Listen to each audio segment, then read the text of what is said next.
Magandang araw mga friendship! Samahan nyo kaming gumala dito sa Boulevard World. We'll go to Paris now. Paris? Oh my God, we can It's very fit with Mama's outfit. at dahil sa bungad pa lang ay nagkahiwalay na kami ng dapat ay tourist guide natin. E di wala po kayong choice kundi ako na lang po ulit ang magpapasyal sa inyo. At andito po tayo ngayon sa Boulevard World, Riyadh, kung saan pwede nating makita at maranasan ang ganda na meron pa sa ibang mga bansa. At dahil nakita na natin ang ganda ng Eiffel Tower ng Paris, punta naman tayo dito sa mga Turkish. Tingnan natin ang kultura at talent na meron sila. Talent at kultura lang naman ang gusto kong makita pero bakit parang forever ang lumapit sa akin? Charot.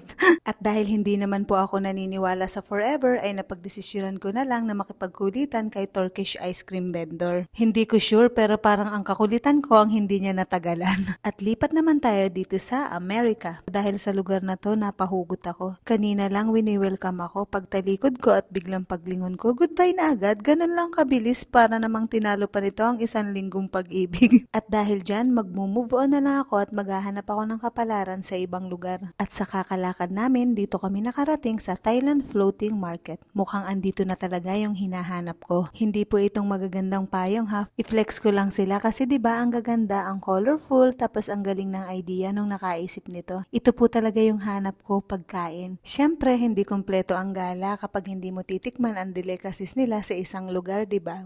Wow, palusot pa. Pagkain naman pala talaga palagi ang hanap. Ang ganda lang sa lugar na to kasi mahangin tapos ang aliwalas. Kahit na ang daming tao, mai-enjoy mo talaga yung kinakain mo. Lalo na at may katabi ka na walang sawang nagchichismis sa'yo. Abay, hindi mo mararamdamang nakakarami ka na pala.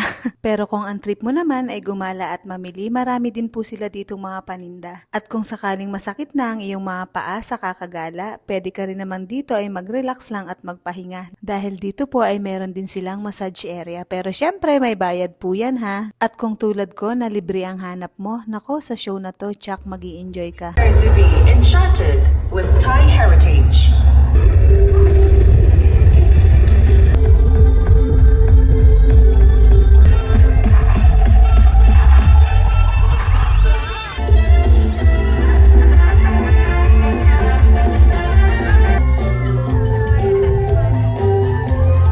O diba mga friendship, ang galing-galing nila, pasensya na po ha, hindi ko kasi pwedeng ipakita ng buo sa inyo, masyado kasing mahaba. Anyway, baka i-upload ko na lang po sa Reels. O siya, paalam na po muna, abangan nyo po ang part 2 ng gala natin na to. Hanggang sa muli mga friendship. Mga friendship, piliin mo palaging unawain, intindihin at mahalin ang sarili mo. Yun ay para mas maging epektibo ka na magmahal at umunawa ng ibang tao. And always remember, forget the hate and just keep the good vibes. Paalam!